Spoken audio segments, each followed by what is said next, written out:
right. We are back in the live stream, sponsored by Network for Good, and we are here with Greenpeace International and Greenpeace UK and Pasquale. And how would you pronounce your name? Grainne. Is it working okay? Yeah, it's Grainne. not as loud, but what is it? Grainne. Grainne. Yes, like gra, like claw, nya. Grainne. Yes.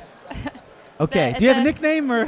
G. You G. can go with Okay, G. I might go with G. That's what my colleagues in the London office call me. G. It's a beautiful name. I just don't want to, butcher fine. it. So, first of all, thank you for traveling from across the ocean to be here with us, and thank you for sharing so much of your data and information. It's one of the things I appreciate most is just saying, here's what we're doing over 7-8 years, and just sharing it with us. That's fantastic. So one of the questions I know that we'll receive is, you guys are very sophisticated, have a lot of testing, but a lot of people, particularly at the live stream, are maybe small organizations, teams of one.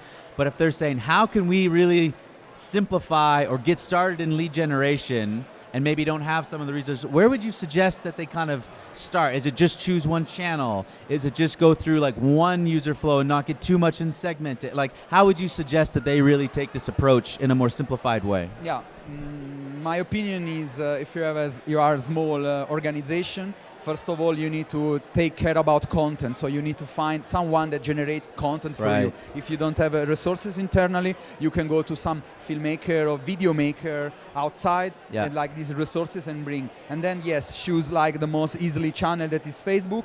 Have at least one specialist in Facebook advertising. Yeah. And the most important things is have like really easy CRM connected with Google Analytics, then you can start. Yeah. This is the minimum amount that I can suggest to the small organization. Yeah, that's actually a really good point, because a lot of people say like, do I really need my Google Analytics to be connected to this, to something like this to get started? And the answer is yes, actually. Like, if you want if you can't do that, it's how do you know what the actual return on investment is or what the cost per lead is? And if you don't know that information, how do you know what's actually working? So there is like a minimum level that you have to have to really do this, right? The problem is that when you start on Facebook and you start to get results, you want to get more number, means more content, more people working on the data, and it's becoming more. Yeah. Would you have anything to add? Yeah, I think just to add on that, because I get asked that question quite a lot from smaller organizations. They've got, it's 5% of one person's role to look after Facebook Manager. How are they supposed to do that? I've got 6 people, dedicated team. So I think in terms of, set your goals at a level, like manage the expectations of your senior management.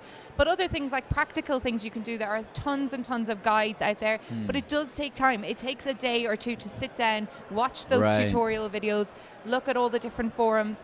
If I were running a small organization and I wanted to invest in lead generation, I would simply come to somebody like Greenpeace or go to an agency, sit with them for 2 days. Yeah. Most people are happy to share this and share the skills. It's no problem. And just see the practical things that are happening in the back end. And other things you could do is use an agency for a while until you get those until learnings. you learn and take and then you're limiting your risk. Yeah. The question of the agency sometimes is that we are Greenpeace and we have content very fast, so agency is not that very connected quick enough. Quick enough. And I think content is something really important that you need to take care. And what Grainne say, like setting a minimum goal to start. Yeah. And never use like, I will do 50% Facebook advertising and 50% email marketing. Doesn't work. Yeah. Doesn't work. Yeah. And we've also had people go like, we'll spend like $100 and see what happens. And it's like, well, you're not going to find anything. Like, there is a minimum level investment where unless you invest at a certain level, you won't even learn anything, let alone the result. Maybe you don't get results, but you could at least learn, right? Yeah. And then just when you mentioned the training, we do actually have a full course on Facebook advertising, likes and donors, where we've tried to codify our methodology of content as offer, Facebook targeting, landing page, acquisition to direct ask. So what's unique, actually, is you have the social share before the donation.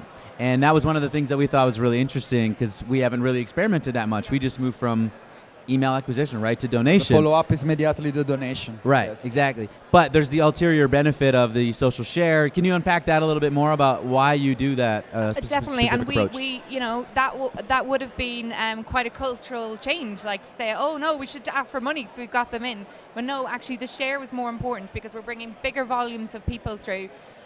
Just from people sharing this on their own networks. It's the best way to get cheap, free free leads in essentially to an organization. So we worked it out. We just didn't do this willy-nilly. Yeah. We did lots and lots of testing, and it takes a couple of months to get the results Right. back and see, was it worth our while getting those 10,000 leads in as opposed to the 2 donations we might have got in Right.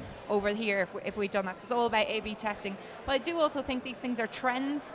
So it might be that's what works at the moment. Now, yeah. We need to retest next year again. It's Right. always kind of seeing what's happening and constantly retesting. And did you see any, and this is off the cuff, so if you don't know, that's fine, but did you see any difference in the conversion rate of people who shared and then went on to make a donation compared to those who didn't share? Yeah, that's actually interesting because it really, really surprised us. I only know from the UK market, but actually the people coming in from our shares converted slightly less than the people that had come from the original petition, but only slightly. Interesting. Which we were expecting it to be half the response. Yeah. But actually it wasn't that. But I think it was all to do with what's happening even after the person who's the share. Yeah. After they take that action, we're doing that deepening engagement. Yeah. So we're investing time into it. So we're not just putting them straight into the funnel. We're doing other things Yeah. to engage them. So I want to get back globally, I think that the people that come from sharing, they have a different size of the donation. Yeah. It's a less Smaller, of yeah. the first people that arrive from the advertising. So Yeah. this is something that happens. Which kind of makes sense, right? So when we monitor average gift value, it's normally an indicator of commitment or believability or Exactly. trustability, and then there's a little bit less maybe when they're coming from that. What about the actual individual? So I sign a petition, and now I share with my friends, but then there is a donation ask after I share, right? Am I more likely to give after I've signed a petition and shared, and then make a donation myself? Is that something that you've looked into? a little bit, but our focus was on the share. The share, that's the main goal. That's the main goal. We'll get so many more donations, it's worth more than this. And then the next point, which is something we want to invest more time into, is how, because we have seen, a lot of people are signing up to a direct debit there and then, even after they've done the share, they're signing up. So if we could harness that and build those numbers, well, then our CPA just, will drop rapidly, and that will be an amazing. Because what's interesting is we've seen how laddering engagement. So in a disaster response, right? You don't ask for a donation. In this case, if it was a faith-based organization, they said, "Will you pray about this?" People pledge to pray, and then you ask, and 30% increase by laddering engagement. So when I saw that when we were in Spain, of saying, petition to social, it would be interesting to see, because now it's like 1 action, 2 action. I've made 2 decisions. I'm very committed. I'm already in motion. If maybe the conversion rate's lower, but the average gift would be higher. Much more high, yes. Something like that. But for example, we experimented in Germany when there was like the problem of Amazon fires.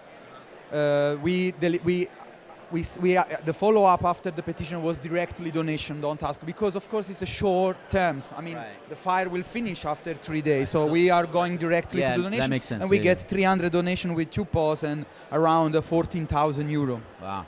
This was absolute, because the campaign was just like a small page, and that will finish, done. Yeah, interesting. So you talked a little bit about donor journey, and I think when I saw you in Spain, you had a little bit more time, and you talked a little bit more about the donor journey. But so you have kind of 8 different campaigns, right? And then once someone-ish, okay, you have multiple campaigns. Multiple campaigns. And so how do you treat the different people who come in via different petitions? Do you have like 8 different separate flows? Does each person get a separate kind of welcome series, or how do you kind of handle that? Now we are changing a little bit, because there is like the climate emergency. We are trying to deliver each campaign on the climate emergency. So what is happening? We are trying to create funnel, multi-funnel and cross-funnel with other campaigns. With climate change. Absolutely, yes. And climate change is it's something that we are trying to do and enabling other offices, but not everybody. We have 32 offices around the world. Everybody decide what they want to do, but this is the idea. Yeah.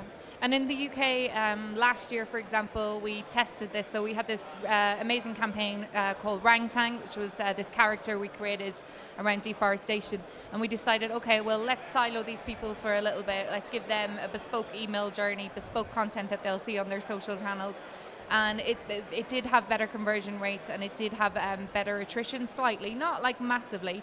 But since then, we just haven't had time or resource. So everybody else now is just back into the normal funnel, which is a supporter journey. But we're very excited to test having different streams of how we bring people in and seeing how that will, that will affect things. Yeah, because I think I remember it was one of the key things that I learned the first time I saw was kind of like, for a large, sophisticated, high testing organization, you still simplified the kind of back end funnel, just because you're saying testing, the more that you split up the user journey on the back end, it's harder to actually validate any tests. So how do you know what's really working? But then just like capacity, even like managing 9 custom, like it's tough to do. I mean, it's an entire job. Yeah, right. It's an entire day-to-day. We have a supporter journey manager. Right, and that's their a job. Team.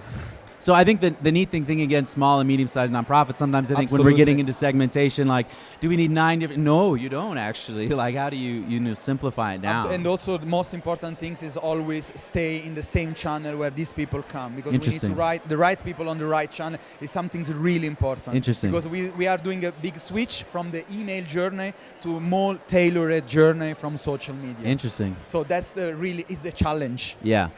And measuring the supporter journey, you need to have a good CRM and system to measuring the impact of these people in the long term. Yeah. So we started looking more at the supporter journey or the welcome series or emails in the first 45 days, and we had Greenpeace US included in the study, and they were one of the examples that we use in the study, because their solution was pretty much a very, very similar cadence between us as email subscriber and us as donor. But there was slight change in the call to action. So if we were a donor, it was become a monthly donor. And if we weren't a donor, it was become a donor. And there was similar messaging, like Greenpeace doesn't take any government funding. There was like some exact phrases, but then the rest of the email was contextualized or slightly different. So it was kind of like similar cadence, and then it was more like what we do in direct mail, just like insert different message here. Yeah. Is that a similar tactic that you kind of use across the board? What we are changing now on the supporter journey is also, if we acquire a lot of people from social media, what we do, usually in the past we send an email about information, about the report and so on. Now the people are switching and say, okay, we can also inform via Facebook advertising, targeting the people that we are ready. And it's not like creating ask or nothing, just inform them. Yeah. And this, we saw it in Germany, that after 2 months, people are still with us. Wow. So it's a small, tiny test. With a small budget, people need to put budget also for information, to get information to the people. Yeah. But in regard, when you do come into the email journeys, we do this the exact same. So an email we'll send to our prospects list, and an email we'll send to our existing audiences. So we work really closely with our retention and development team, and we'll just replicate that. That, because why are you doubling your work? It's still the same content. You just need to adjust some of the lines and things like that and repurpose it. That's all you need to do. Otherwise, you've 2 different people trying to come up with these great things, and there's no need.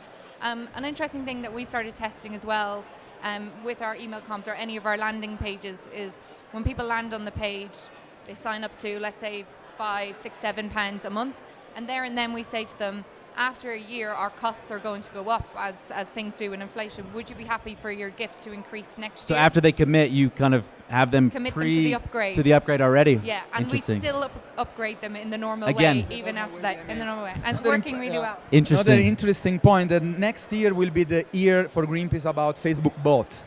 Facebook bots. Yes. All right, we'll have to have you come back, and you guys can share what you're learning about Facebook bots. That's very exciting. We think we're in the UK, we think we're the first in the world to fundraise through real people on Facebook Messenger. Wow. And this will be the challenge for us, because you will have the campaigners. That is a classical campaign, person that should move the work on the Facebook bot and answer the people and try to make an upgrade or information. Interesting. And so it's a big switch for us. Yeah. Well, that'll be cool. We are there. Well, we'll have to have you back. So thank you so much for coming and sharing and coming here in the live stream. We're going to take a short break, and then we'll be back with Michael Agard, where we can ask some more questions. So thank you very much. Thank you so much.